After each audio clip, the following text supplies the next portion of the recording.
Bonsoir, bonsoir, bonsoir, très chers téléspectateurs, ceux qui nous suivent de partout dans le monde, dans ce grand rendez-vous de la compréhension spirituelle, ce grand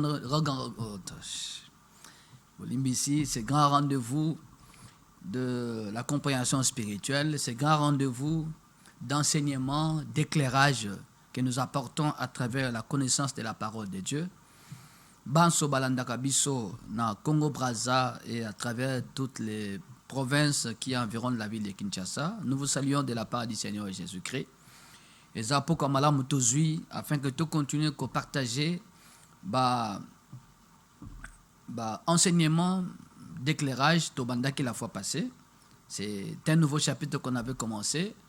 Je crois avec Ndego Kandolo, ça doit être le chapitre 9. Hein? Voilà, chapitre 9, merci beaucoup. Ndego Kandolo qui est derrière la caméra.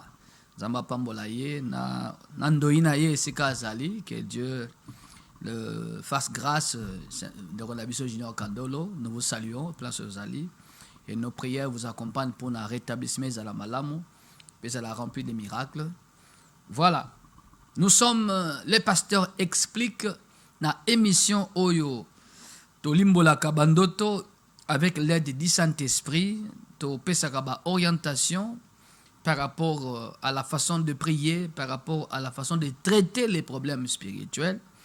Nabomoya Bandeko, que Dieu bénisse Bananzamba ministère chrétien de délivrance intégrale Bisika Bazali, Kolanda Biso, Basali Anzambe Nyoso ya communauté unie du réveil, cette nouvelle confession religieuse dirigée de maître par son éminence l'archevêque supérieur, prophète Dodo Kamba Balanganay.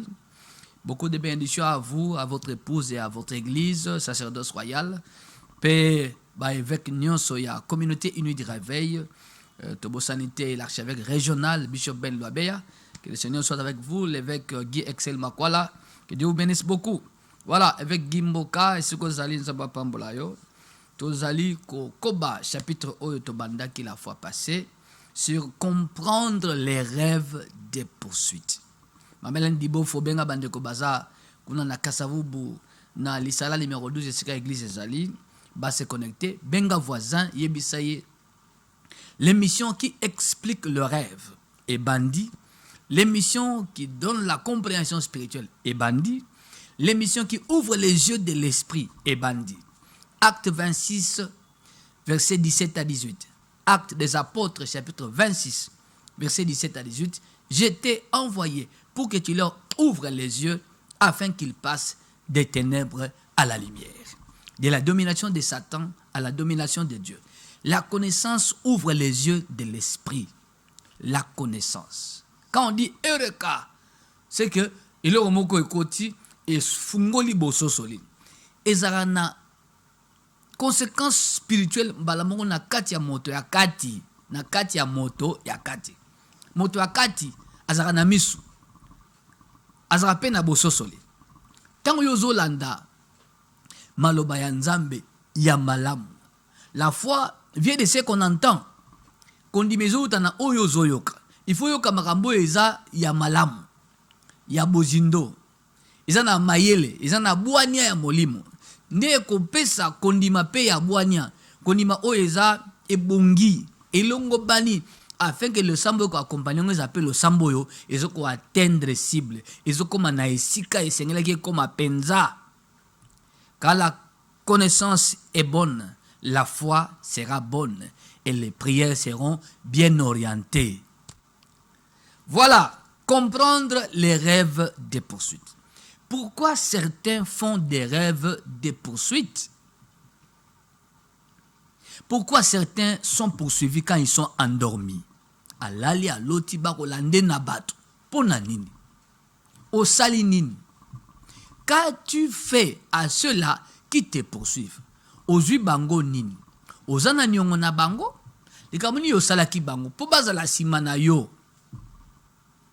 Psaume chapitre 142, verset 7. Et Lobi, délivre-moi de ceux qui me poursuivent, car ils sont plus forts que moi.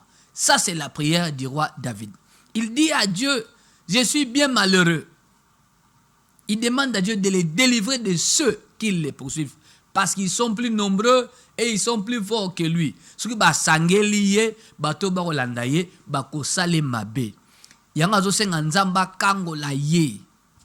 Ah, écoutez, dans le sambo ya David, amoni keza danger, amoni malamuté. Asengi secours à Nzambe, asengi délivrance à Nzambe, asengi Nzambe à intervenir, Nzamba s'occuper na bateau ba lande na sima. La poursuite, c'est courir après quelqu'un ou après quelque chose. Poursuivre, c'est courir après quelqu'un ou après quelque chose. Courir après, ba landa mutu na sima, ba lande loko na sima, ba landa ka mutu. Loco. Attention. C'est courir après quelqu'un, courir après quelque chose. Quelque chose comme quoi? Classe à Moutou. Moutou azo tanga ba classe. Mais azana libota oyo bato batanga ka mingite. C'est-à-dire quoi? Il y a des niveaux d'études non atteints, non encore atteints na famille na bango. Ça fait voici plusieurs générations.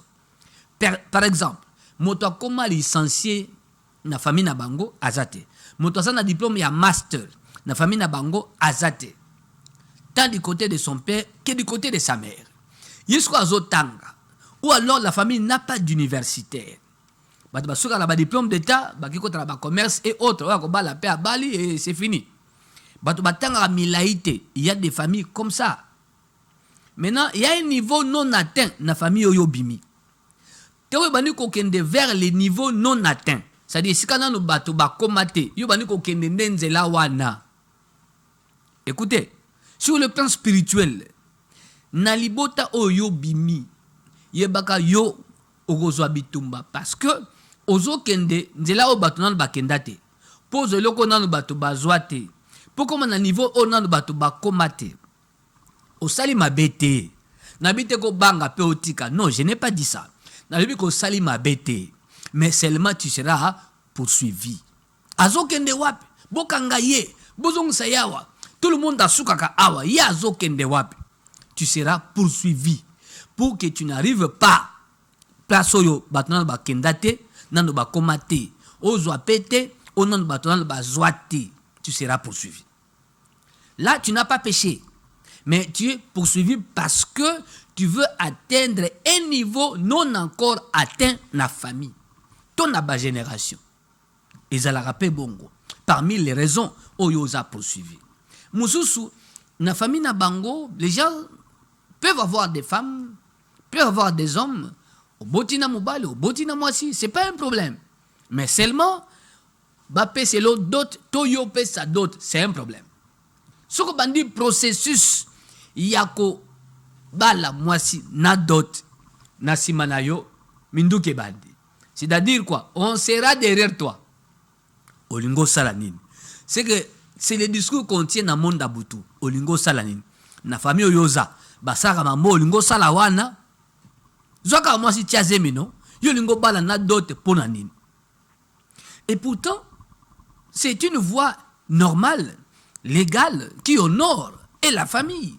Mais les forces maléfiques, il y a mabota mususu, et l'inganango bongote. Dans certaines familles, il y a bango dot te. Et il y a bango abutu. Pourquoi? Parce que des mariages ont été sacrifiés, donnés comme des offrandes dans Mokila Butu. Il y a des mabota mususu, batu babota ka na bango. Mais, c'est un problème. C'est pourquoi tout le monde a battu makambo. Ils ont comme la bango. Avant, il y a moi aussi 15 ans. Ah oui, non. 15 ans, c'est beaucoup. Na honoré sikoyo. Alinga honoré moi si. Asali dot, apesi dot. Asali civil. Ba semaine lundi ndé religieux au Salem. Mardi muta piqué crise, mercredi muta koufi. C'est quoi ça? Pourquoi c'est arrivé? Tango yazo sala makambo nyos bazaki sima na ye. Ba wala ndé na sima. Yazo yebate. Yé pas monité. A monité, nous avons dit que sala des problèmes yangwala. Pourquoi on te court après? Qu'est-ce que tu veux faire? Au batabutu baboyi. Où veux-tu aller? Au batumabe baboyi. Certains sont poursuivis non pas par leur famille. Azui poursuite nesika salaka. Ba moninga obandaki na compagnie wana, ndengo zo évolué. Ba mona que cet homme avec le talent, la compétence qu'il a, nous serons effacés. Ba bandi ko lando na sima. O remarqué que yo na musala olotaka ndoto bamboa ba Olanda yo, ba soda ba Olanda yo ozokima, batama boma ba Olanda yo ozokima. Tout ça, ça t'arrive, non? Maintenant, ce que tu vois là, tu cours, il y a des chiens. Baolando, kimiti o lamuki. C'est quoi ça? Banani wana. Omonaka lugaru. Film à lugaru. Isa mutu. Mutu abalukaka loup. Na pleine lune. Après, bandi kolanda baninga na yebatu. Il poursuit les humains comme lui. Mais lui, quand il se transforme, il devient un loup.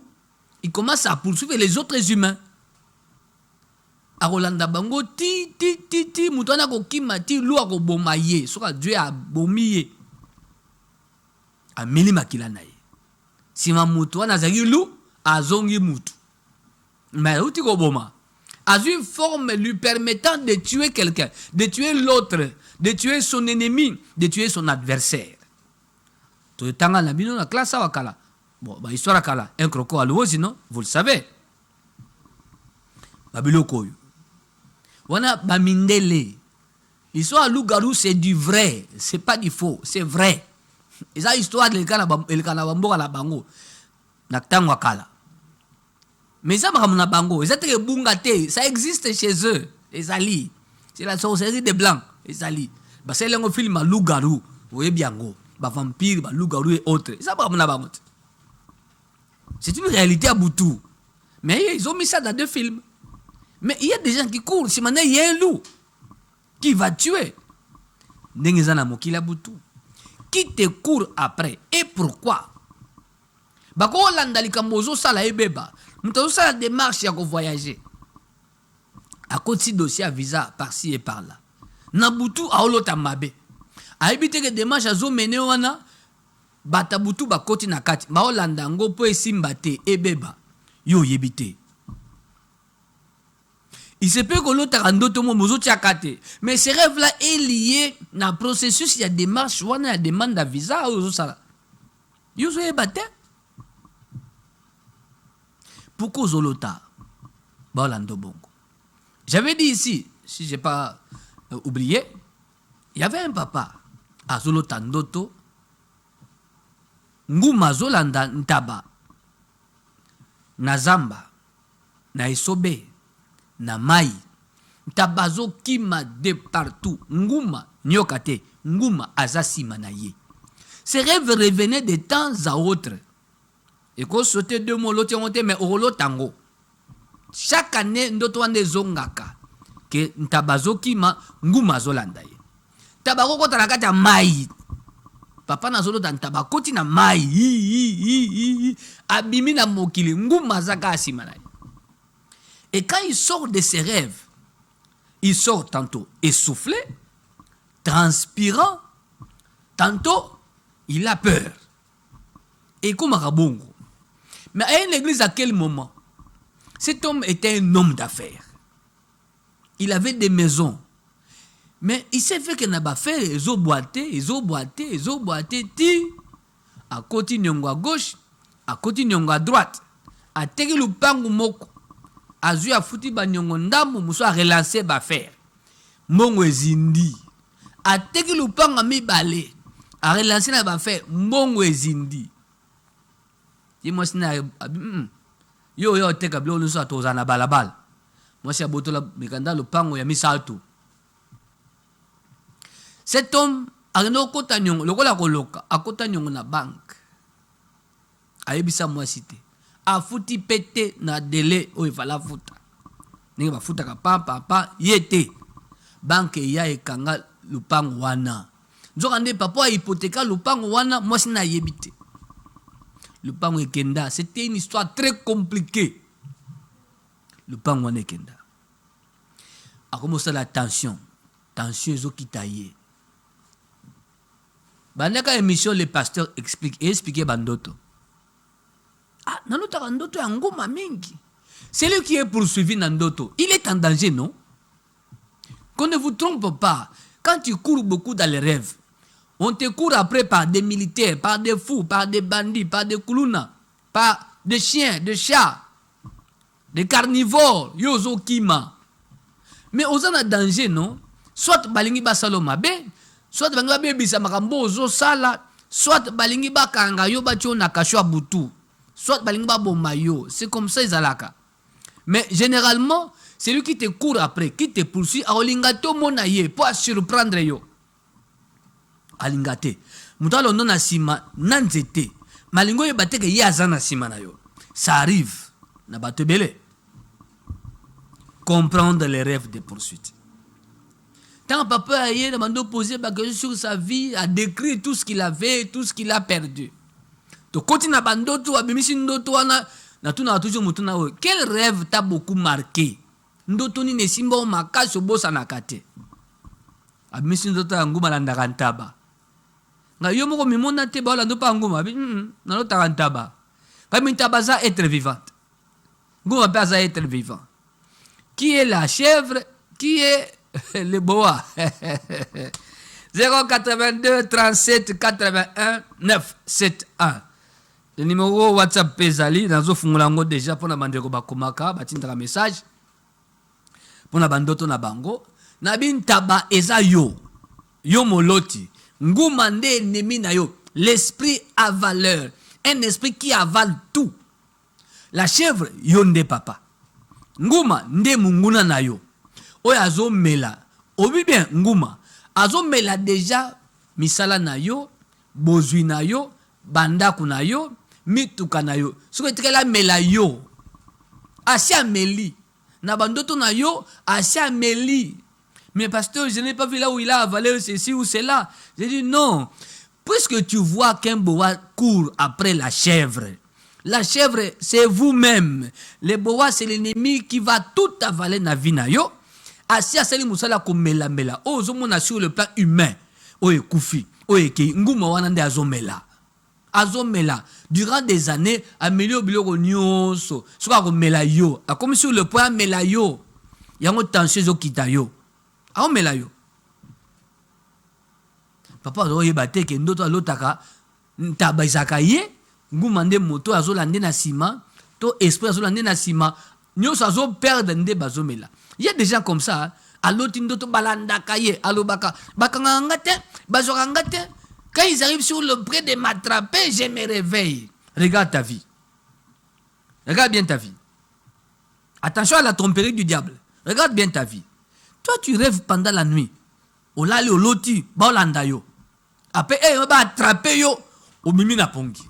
Ou alors, Jésus. Tu sors du sommeil. Attention.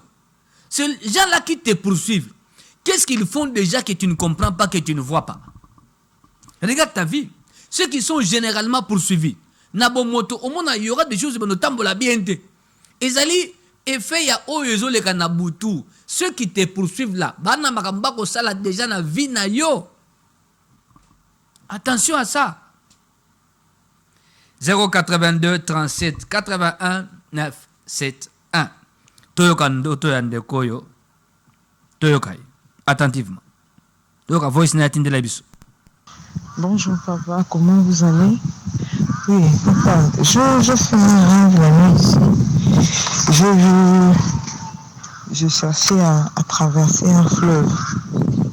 Alors, sans mon fleuve, voilà, je cherchais un bateau, un pirogue, quelque chose seulement qui peut m'aider à traverser les fleuves. Et après, il y avait, là où j'étais, il y avait une société, ça s'appelait Foner. Foner, vraiment, des cas comme Foner, Nabiswa Awa. Et c'est la même façon qu'on avait écrit Foner Rwanda. Alors, ils ont envoyé des gens pour m'arrêter en disant que j'ai commis un délit. Bon, je ne savais pas c'était quoi le délit, c'était quoi la faute. Et ces militaires-là qui m'espionnaient pendant tout ce temps, j'ai marché jusqu'à arriver devant le fleuve. Ils m'ont, bon, j'ai pas vu là où ils m'ont arrêté, mais seulement que je me suis vu dans leurs locaux, dans les locaux de la société en question, Foner. Ils étaient en train de me poser des questions, Ils ont commencé à lire des griefs par lesquels ils me condamnent, tout ça. En fait, je ne comprenais rien. Je leur ai demandé, mais quelle est la faute? Quelle est la faute pour bien vous condamner? Et puis directement, je vis, je tenais un document. Et ce document-là disait beaucoup de choses. Mais ce que j'ai retenu quand j'ai commencé à lire les documents, à la fin, le document disait que la chose devait prendre fin en janvier 2026. Mais dans les rêves, là, c'était comme si Tozaki déjà en janvier 2026. On dirait plutôt les cas qui déjà janvier 2026. Directement, tant qu'on attend le document, là, les militaires là, balembi balamoko. Donc c'est comme si moi j'avais vraiment catégoriquement raison. Balembi balamoko, même bagref ou batangilenga wana. Donc balembi balamoko, donc je n'étais plus condamnable.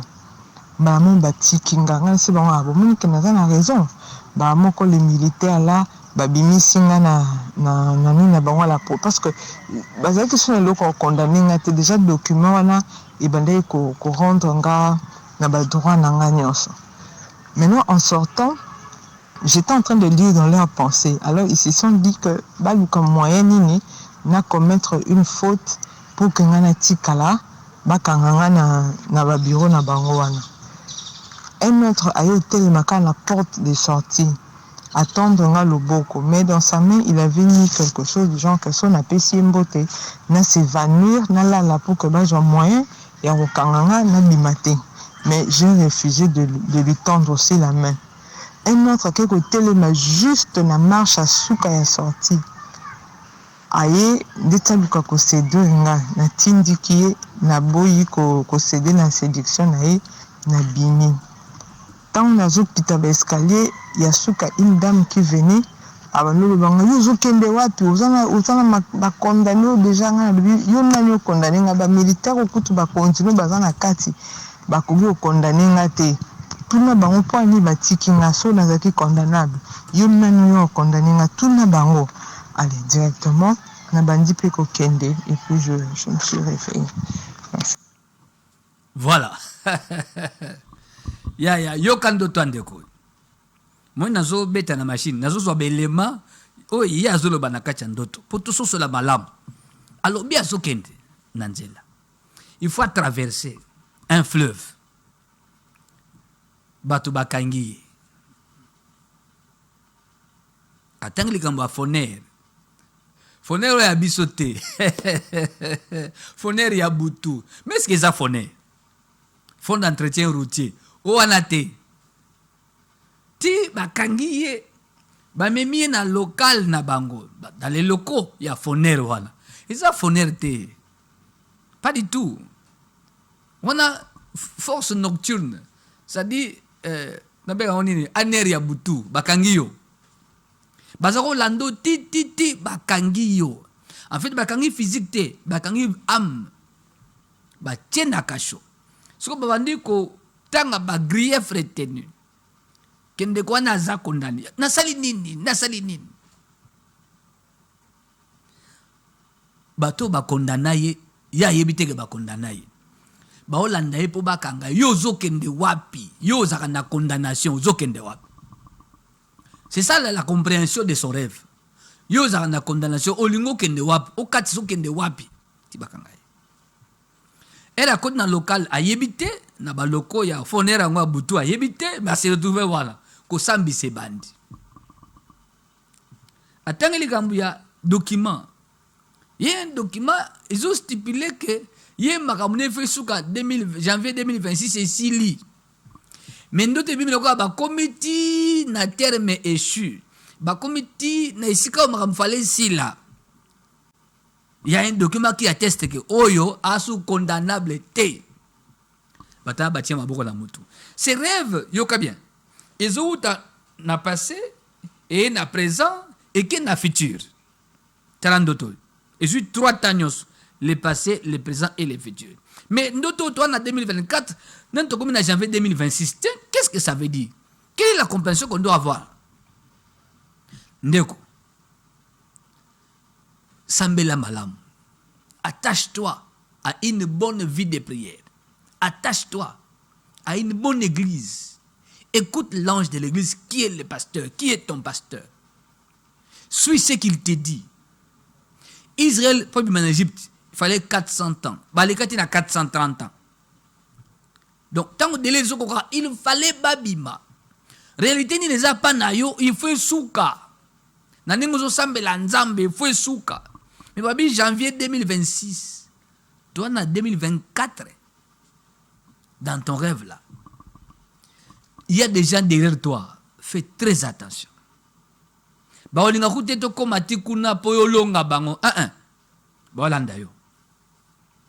y a une condamnation qui existe.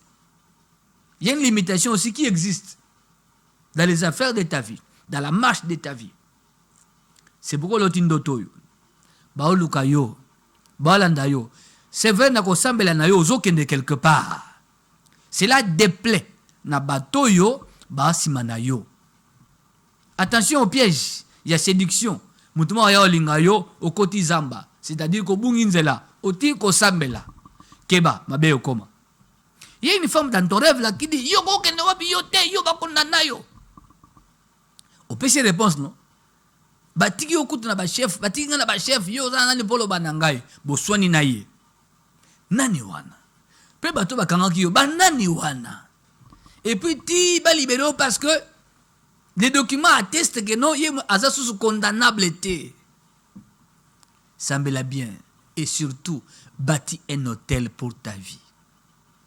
Nombre 10, verset 9 à 10.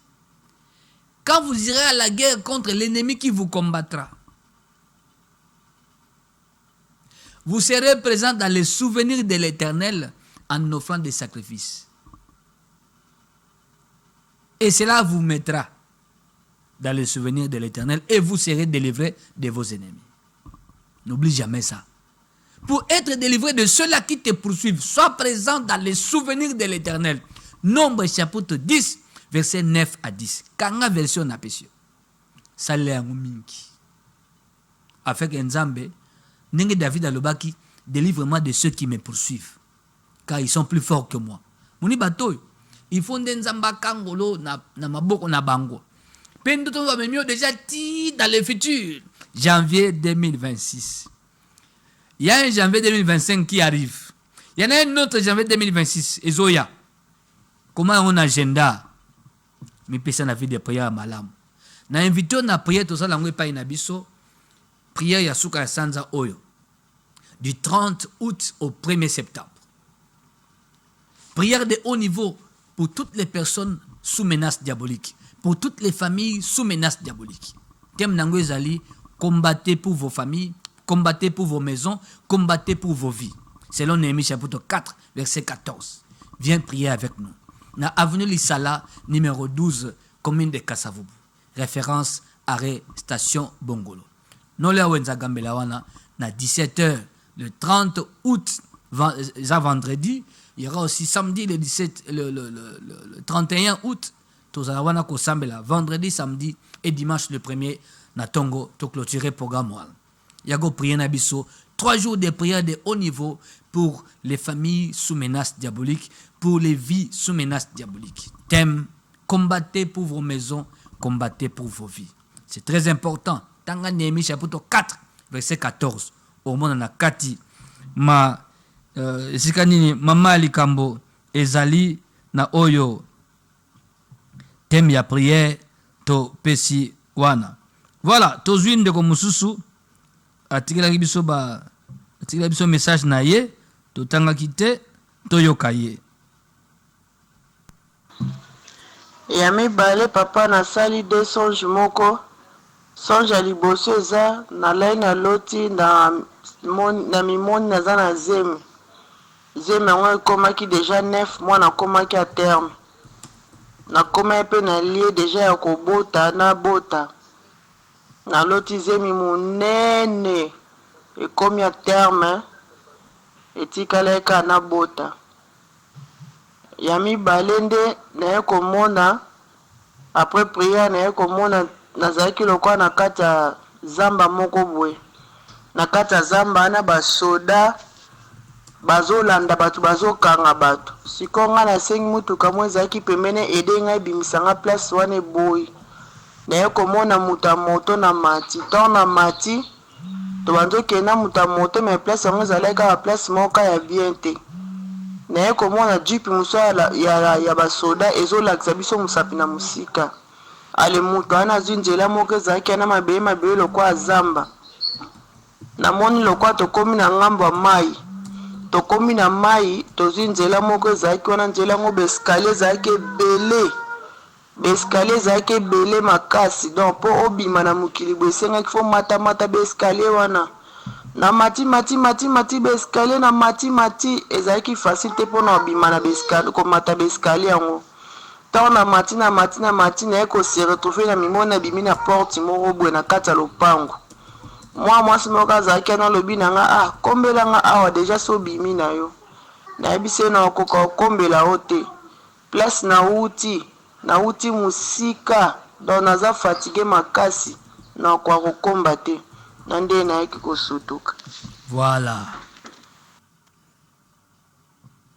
Alobi place auti musika yoka ndoto na ye auti wapi na mokili nini wana nazokoma grossesse à terme zemi ya munene donc ekomi pena bota ndoto wana ezaka zemi ya munene ekomi tina 9 mois siko il faut bota eleki mena bomoto aza na zemi te ndoto mibale azbi aza na kati ya zamba basoda bazolanda batu bazokima ye mpe fo akima asengi sekuru baboyi na mutuka moko tia zwi muta moto me bazokima wapi baza na mokili nini wana alobi babanti baeskalier ti bayakobima na kati ya lopa baeskalier boomata na baeskalier boza na souterrain wapi na se ya mokili na se ya mabele wapi na mokili dans un bas monde po bono bima ti boya likolo et quand elle sort azomi mona bimi na lupangu moko boye moto aza na lupango wana ayebisi ye kombelanga yabi te na okomba te na fatigue nauti mosika prenez les mots dans les rêves il y a des parties essentielles et des parties non essentielles prenez les mots alobi nauti mosika effectivement outi mosika il a réussi ko outi mosika zonga na ndoto ya liboso zemi à terme zemi eza na parcours non ebandi na premier mois ti na 9e mois non zemi au moins na 9e mois euti wapi euti mosika zemi euti mosika na conception nango ti ebandi premier mois ti 9e mois tango moni mwasi na zemi ya monene na 9e mois auti mosika akomi na esika akita apema et puis deuxième partie ya ndoto ozouta na zamba o titi okimi titi ozwi moto okimi titi obimi na mokili mpe ozoyebisa mwasi wana nauti mosika na ndoto ya liboso na ndoto ya mibale eza langage moko outi mosika donc oza à terme c'est-à-dire kosambela na yo efo ebota eloko c'est-à-dire ebota repos mukumba charge wana ya zemi ya lipamboli te ya zemi te comme bénédiction non ya fardeau eza baproblème eza na vie na yo c'est que ça signifie il faut kosambela bien nzambe apesa yo repos. Matthieu chapitre 11 verset 28 à 29. Venez à moi, vous tous qui êtes fatigués et chargés, je vous donnerai du repos. Recevez mes instructions et vous trouverez le repos pour vos âmes. C'est ça ce que la Bible dit. Ozana fardo, il faut quitter. Il faut mukumba balongolo ango. Masha ko sambela na yo wana, nde mema yo place wana. Continuez ko sambela na profondeur pour kangolama. Na ba fardo o eza na bomo ina yo amne longwa na mokili ba mema yango po ba geraka yango ti obima na mokili wana nengo moni wana obimi c'est une délivrance non peu oti musika rêve 1 rêve 2 même signification mais vu différemment. Quelqu'un sera trompé alors que non zeme zakali pamboli oui mais eza na contexte oté Parce que rêve A na rêve B, ils ont funda langage moko na kati. Voilà, 082 37 81 9 7 1. Tozui ndoto mususu ya ndeko atindila kibiso toyokai. Bonjour papa, j'espère que vous allez bien. Papa, aujourd'hui, quand je me suis endormie, j'ai rêvé. Il y a des cousines à nous qui vivent avec nous, les enfants de la petite soeur des mamans qui étaient décédés. Et aujourd'hui, j'ai rêvé, on nous a appris que leur papa était décédé. Maintenant, quand nous sommes allés au deuil, il y avait plein de gens, on était en train de pleurer, mais on essayait d'aller voir dans les cercueils si c'était vraiment lui. Il y avait des gens qui refusaient qu'on aille voir. Vous croyez seulement ce qu'on vous a dit, il est décédé. J'ai dit, oh.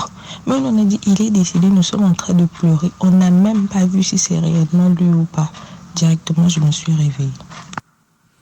Voilà, quelqu'un est décédé. C'est le papa des cousines décédées. C'est le papa des cousines qui est décédé. La sœur qui rêve a aussi un papa. Maintenant, elles étaient en train de pleurer. En allant voir, ou bien, voulant voir qui étaient les morts dans le cercueil. Parce que, dans le langage du rêve, c'est le papa des cousines, nde akufi. Mais quand tu es de talate dans le cercueil, batu ba boy bo talate, ba talate. Que vous avez la carte, effectivement, papa a ba cousine tote. C'est un rêve piégé. C'est-à-dire, le mot qui est dedans là n'est pas celui dont on a donné le nom. Non. C'est une tromperie du diable. Donc, c'est une autre personne. Pourquoi? Sur le plan humain, beaucoup ont engagé prière pour na papa et ma cousine. Qu'il est sous menace diabolique. Pendant que, batangi kombo ya papa ba cousine, mais oh ya sana cercle ya yebani te nani. Mabe. Soki bazo pekisa bo mona te, oya kufi nani, elingo ba yo muto loti, papa na opé na danger wana. Donc il faut prier. Na pona papa na yo, na pona papa ya ba cousine. Bon, toi mande ko zobenga. Nous sommes en direct hein. Allô? Oui, allô, bonsoir pasteur ma frère. Bonsoir maman. Allô, bonsoir pasteur. Oui, aux en direct à l'émission. Aux en direct. Na lotaki ndoto. Na loti ndoto nazalaki na ndako na mwana. Et puis bato baye bakoti na kati ya lupango nanga bakati nzete ya fruit. Banazali na nzete ya pomme etelaki déjà vraiment pomme ekomi mûre. Et puis bato bakoti na kati ya lupango neti bamiyibi bakati nzete bakati yango na ndenge ya likolo bakei na bafruit.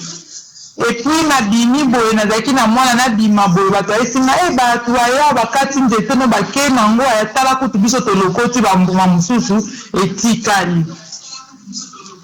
Oui. Et ce qui ok. Merci beaucoup ma soeur. Alobi batubaye bakati nzete ya pomme hein? Sinon qui bien pomme hein? Ah, merci ndeko Kandol. Bakati nzete ya pomme. Banane ba miyibi. L'arbre est un être vivant. Attention ma soeur, merci d'avoir appelé. Nzete ezaka mutu. Po nzete eliaka, ebotamaka, ekolaka, eliaka, emelaka, pe kufaka. L'arbre est un être vivant. Le koleza ba miyibi, nde baye ko sala bongo na nzete ya pomme. Ils ont été à valeur parce qu'ils ont fruit et ça bateau. Balia. Donc, quelqu'un est en danger nanda kunayo. Soit yomoko, soit moi na sokoza na moi, soit mobali sokoza na mobali. Je répète, quelqu'un est en danger. Un être vivant est en danger. Bami baza batumabe ya butu o baye. On les appelle les voleurs nocturnes. Soit oye sungaka bino bo vivre nde eza na danger.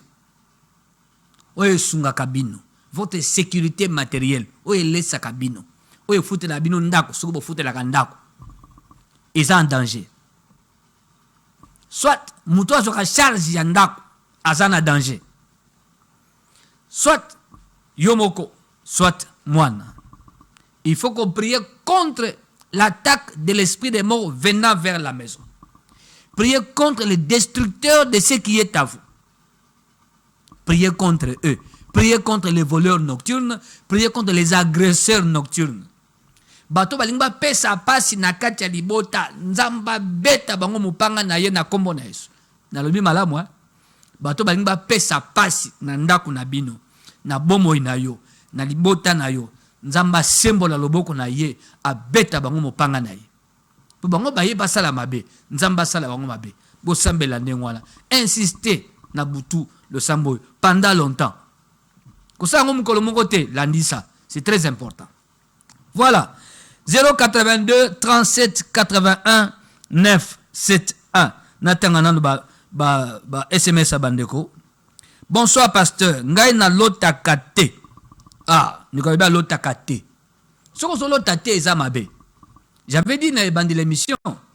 Ce chapitre 9 tozolobela les rêves, comprendre les rêves de poursuite. J'avais dit pourquoi certains sont poursuivis na bandoto na bango azoki mabaro landaye. Bainga salonini. Puis bazolando pona nini. Yo tango zolotate, c'est-à-dire bato baza banguna na yo, balingo ye bate nini bango ba osala yo. Sou ba kangelo bénédiction, balingo ye bate. Sou balingi ba salo ma ben na vie, balingi polo tango te. C'est comme un voleur, non? Il n'aime pas être vu. Alinga ba monete, mouyi bazaka bongo. Le diable aussi c'est comme ça qu'il agit. Ba mona été, alinga ba monete. Tina omoni Bible zoloba, Dieu parle tantôt d'une manière, tantôt d'une autre. Job 33, 14 à 18. Plus loin, le Seigneur dit, il parle quand les hommes sont livrés à un profond sommeil. Ndoto est important, qu'on néglige en côté. Oui, Dieu ne parle pas seulement par les rêves. Mais les rêves, eza motuya makasi, parce que nzamba lobi, na lobaka tango balali pongi ya makasi. Alors, à peine la prophétie. Alors, à peine la parole de connaissance. Alors, à peine nzele ya mutu, par personne interposée. Alors, à peine la matière na ote ya boya. Azolo bela mutu. Alors, bela mutu. Mais alors, à peine la bandoto na yo. Parce que, ozana moto ya kati. Babe akaye am. Ana misu. So yena monaka oeleka na mokila butu. Ako informer corps. Omono lamuki na loti. Et là, si motone akati amoni oezole kana mokili ya butu, siko a communiquer na corps. Tango la muki otike na muna kini. Des fois ça rêve moni ngo ndambu. C'est-à-dire ndambu nde tikale muso bungi. Po ça bitumba, bata butu balinga kate, secret ya butu ebima. Monde magie, monde occultisme, monde sorcellerie linga ba secret bima te.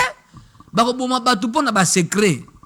Omona na mokili te so batu ba yibimbong, balinga secret bima.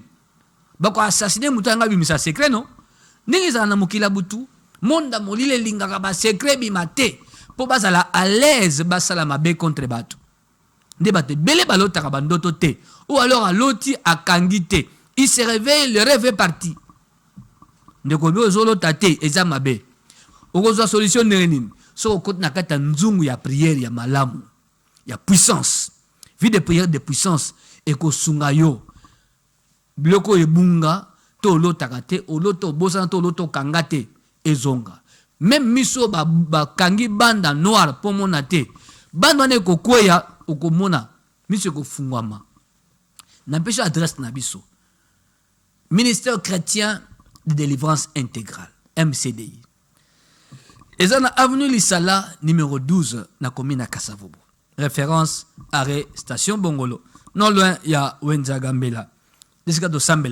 D'ailleurs, on a invité, on a prié tout ça il y a 3 jours, du 30 août au 1er septembre, à 17h, dimanche à 8h. Donc, au bon de là,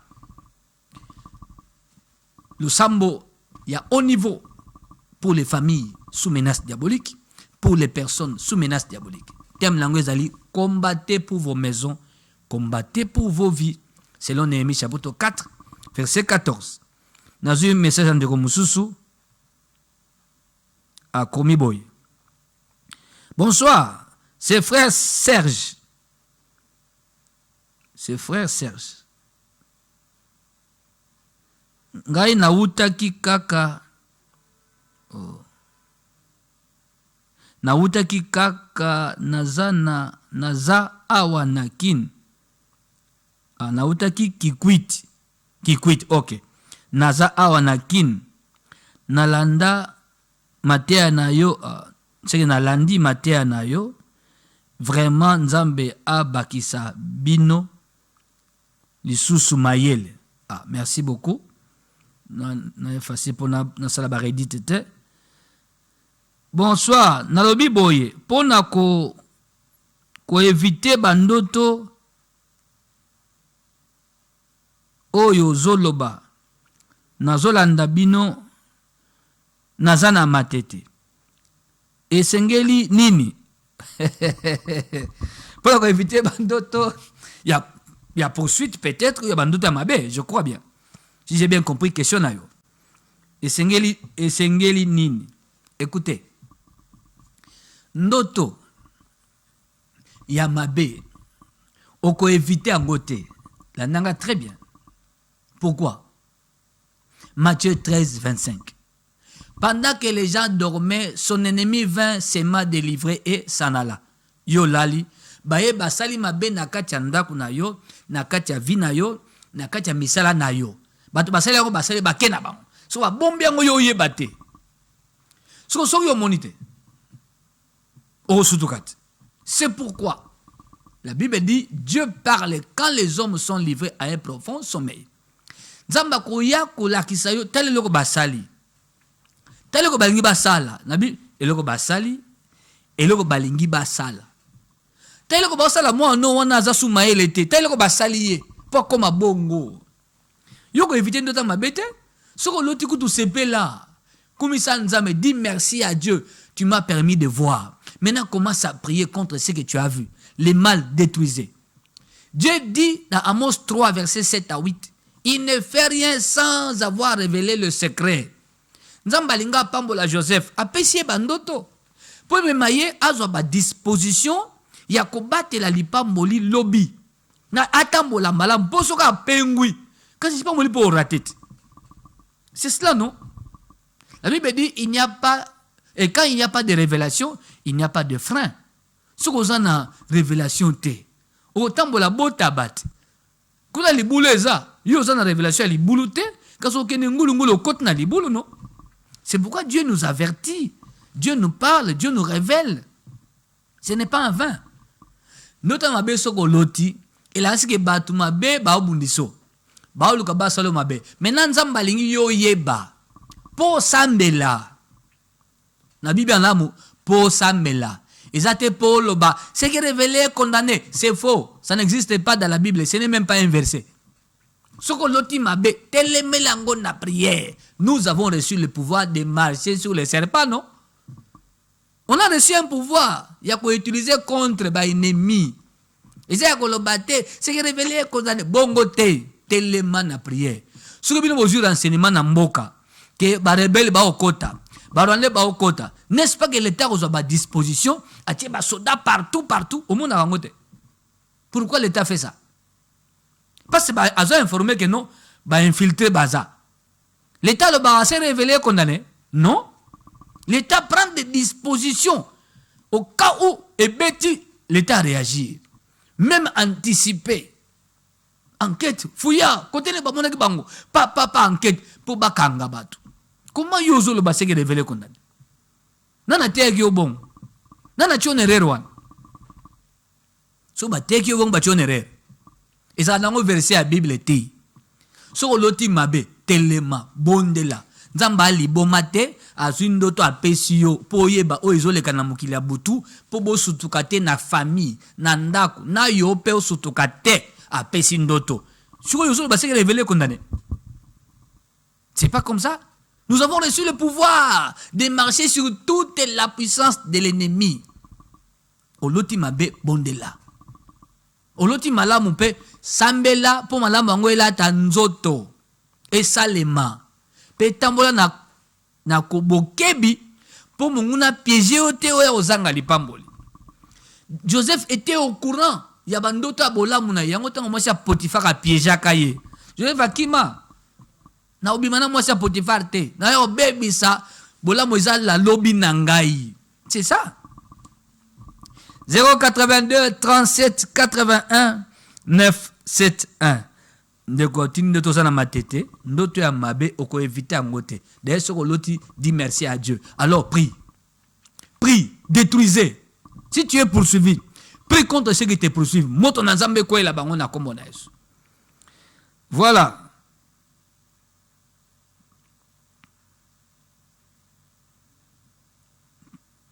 Akomi Karaboya, prie pour moi, parce que tout ce que j'avais est fini. Je suis resté avec rien. Moi qui avais des parcelles et l'argent, je n'ai plus rien.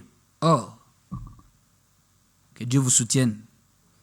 Isaac papa dans une émission, j'ai parlé du papa qui avait 3 parcelles, qui avait des affaires, qui avait l'argent, qui avait des véhicules, mais il rêvait une chèvre être poursuivi par un boa. Il a tout perdu. Tout perdu. C'est que soit Nabiso, il n'avait plus rien. Bien aimé, il faut beaucoup de prière. La Bible dit, vous savez, Dieu a des mécanismes. Hein? Dieu nous aime. Il a prévu dans sa parole des mécanismes de remboursement, de restitution. La Bible dit, je vous rembourserai les années qu'on devrait la sauterelle. Si vous avez une analogie qui est la prière, pour que Dieu azong selo bambula o bayiba yo. La Bible dit encore, ton ancienne prospérité semblera peu de choses. Hein? Si vous avez la malam, écoutez, venez prier. Venez s'attacher à Jésus. À ce Dieu merveilleux qui nous apporte cette connaissance. Dans le ministère chrétien de délivrance intégrale. Avenue Lissala numéro 12, commune de Kasavubu. Référence arrestation Bongolo. Nola Wenza Gambela. Venez prier avec nous. Venez donner votre vie à Jésus. Lui, dans sa parole, il y a des leviers qu'on va activer pour rembourser les années dévorées. Nzamba complet. Abi, atayo ba botolo nyoso, yaka ipa nangai. Yamba yesu, yaka pai na ye. Alobi, ako rembourser les années dévorées. Ako dédommager. Ako zongisa o ba yibayo. Abi, c'est que Job, ton ancienne prospérité semblera peu de choses. Au bon ici, kobanga te. Tous en de quoi zobenga. Ah. Alors, bonsoir, bien-aimé. Oui, bien-aimé. Vous êtes en direct d'émission.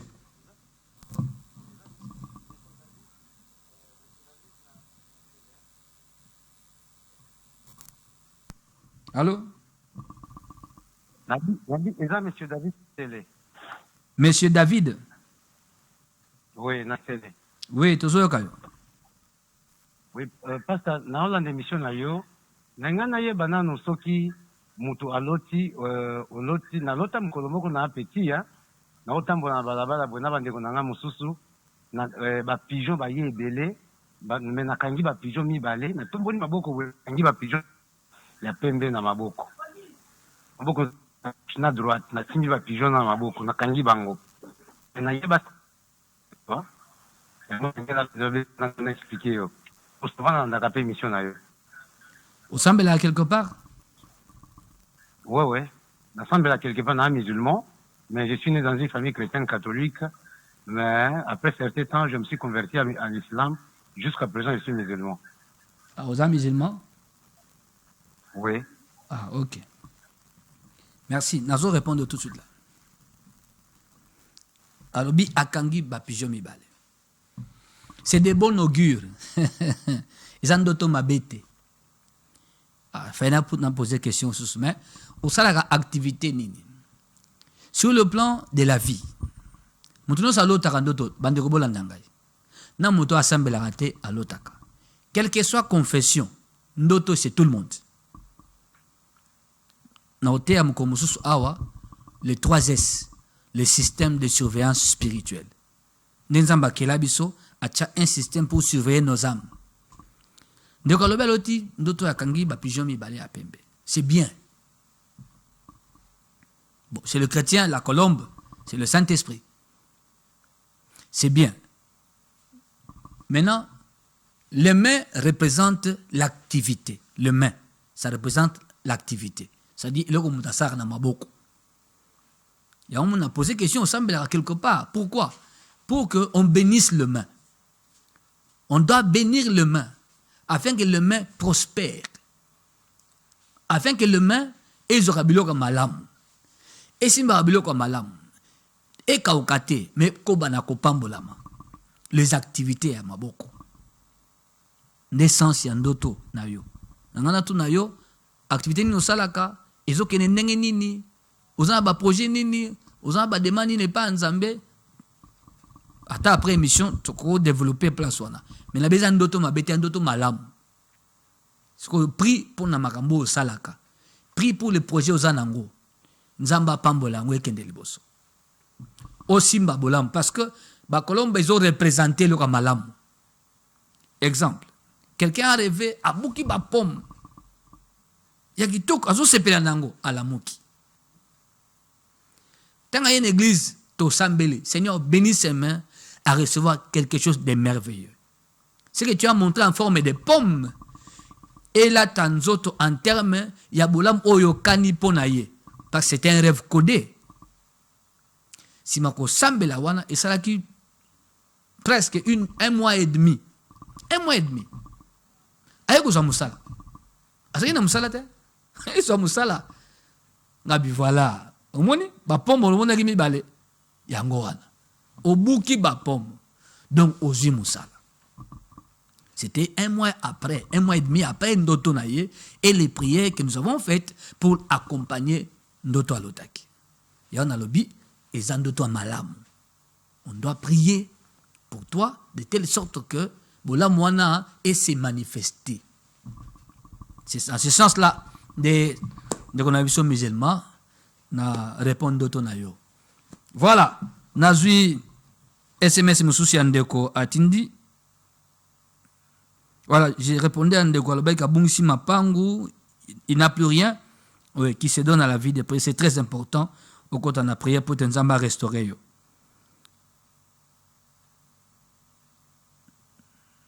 Ndeko Alobini, c'est un long message. Hein?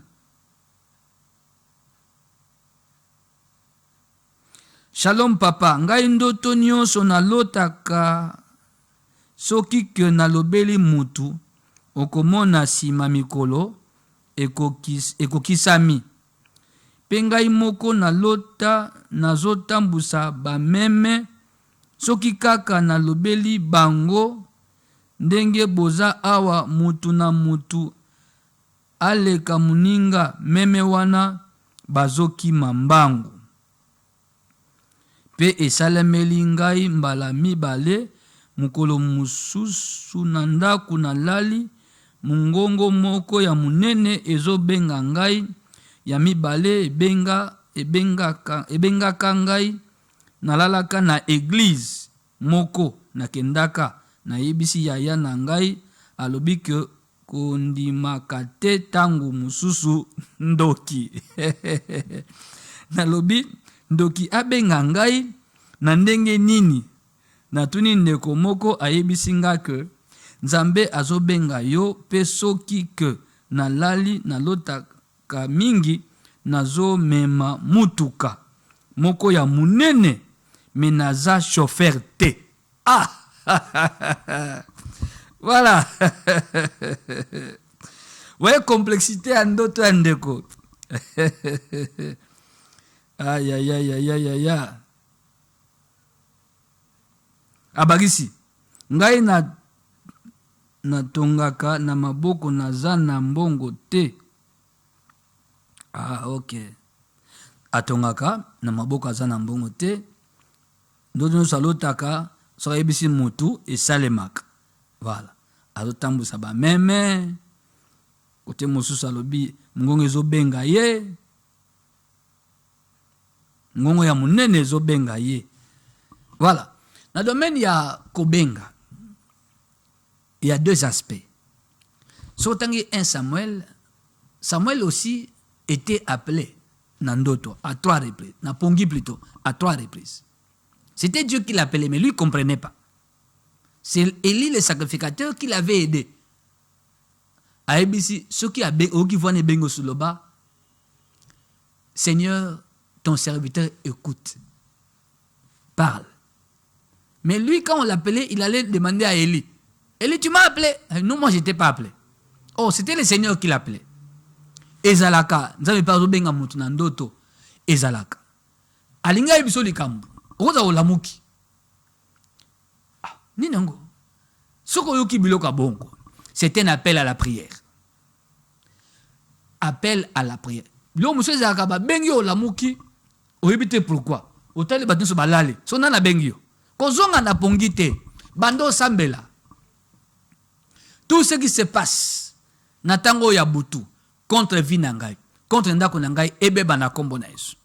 Est-ce que bato ba osa alikita pote makambo na ngai beba moto na Nzambe panza likita wana na kombo na Yesu. Quiconque m'en veut, quiconque me cherche, Nzambe kutala na ye au nom de Jésus. En fait, kobenga musu na sia pongi bala musi onde o sambela. Mais kobenga musu na sia pongi zaka nini bazo tanga nde kombo na yo na kati ya cérémonie démoniaque.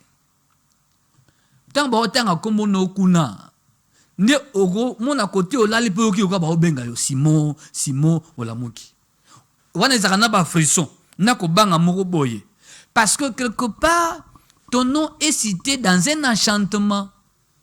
Mutuma zo loka yo a otanga sko kombo na yo oyo ka pe ba bengi yo. Izala ka pe lo kwa. Na ebiso Nzambe pe abengaka. Ngo muso ezaka ndenge ka ebiso wana zandoki toki ndoki ezalaka soki ba oloka mutu ba otanga kombo na ye quelque part na cérémonie place yo lali oyoka luka ba bengi yo yana biso ko lamuki na ba luka ba bengi yo bongo bando sa prière d'autorité tokutana baka ya mwana mwasi moko soki ba bengi bongo lamuki abimi na ndako papa na mema na église bongo ay mwana nga na kati buta azobima bolanda eti yo mutu mo makanisi bungi fo bo beta ye bambata na matama nini yo so kendo wapi obimi na ndako obimi na lupango obimi na balabala oso kendo wapi ote baso benga ngai nani azo benga yo o baso benga ngai kaka boy tato bano kota na kati ya via mwana ngo nzoka nde esika wuta ezeki makambo ebele lekaki il fallait des délivrances biloko opezali na zui baspe nyonso po comprendre ko benga wana ezali. Faut faire très attention. Voilà. Ndende kona ebisio d'une part alobi mabete ezalaka. Siko ya yo eza contexte ni parce que na suko zolo bawa ozo kumba mutuka ya munene na ndoto panake na mbomoto yo za chauffeur te.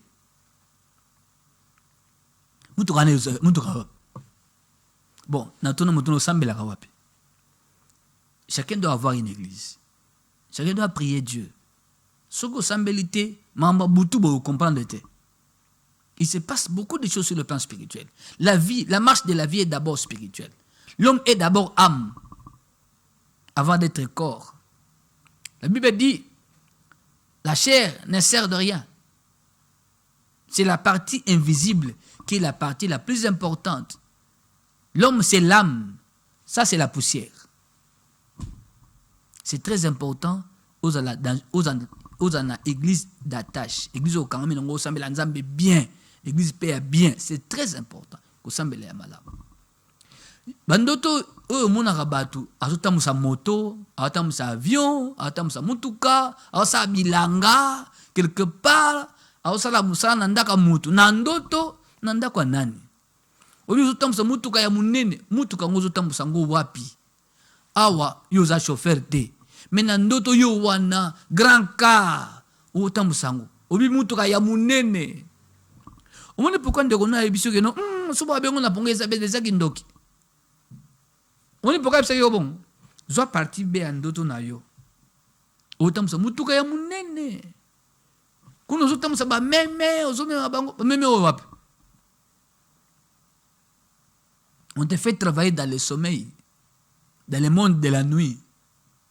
Et MAB, on te fait travailler dans le sommeil, dans le monde de la nuit. Soko lali, bakamati amna, bakisa son musala. Certains se réveillent fatigués, épuisés, courbatures. Oto sala musala makasi wapi. Deli kamboyo. Ndekono wana kosi yote. En analysant tous tes rêves là, il y a un problème chez toi. Voilà, on nous fait signe que tango koki. Voilà, Nzambe pambola bandeko baso balandi biso na Congo Brazza, na Gabon, na Zimbabwe, na Belgique, na France, na Allemagne, na Turquie, na États-Unis, na Canada, oui, na Maroc, la pambola bino, vous nous écrivez. Cette émission est na MCDI TV officiel, na YouTube, na MCDI TV officiel. Mon pasteur explique. C'est le chapitre 9 où tu vas comprendre les rêves des poursuites. Bandoto ozo kima ba Olanda yo. Laissez-nous votre message na YouTube, na SMS, na WhatsApp, na numéro oyo 082 37 81 971. Même après l'émission Kobenga biso, toko solo là. Okotika pe voice, toko solo là.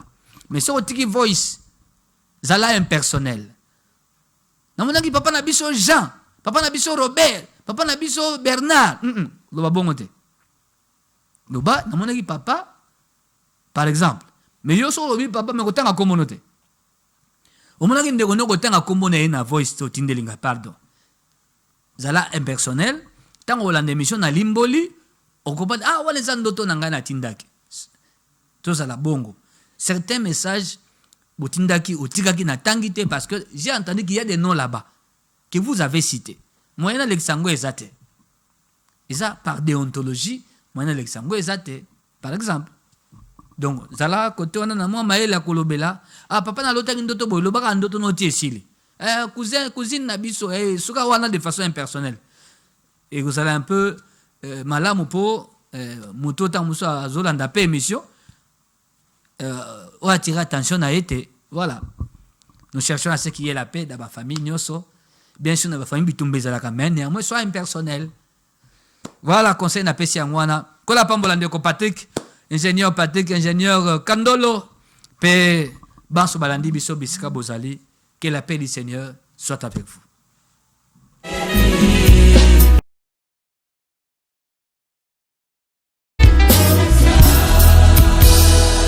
Na bangate na yebi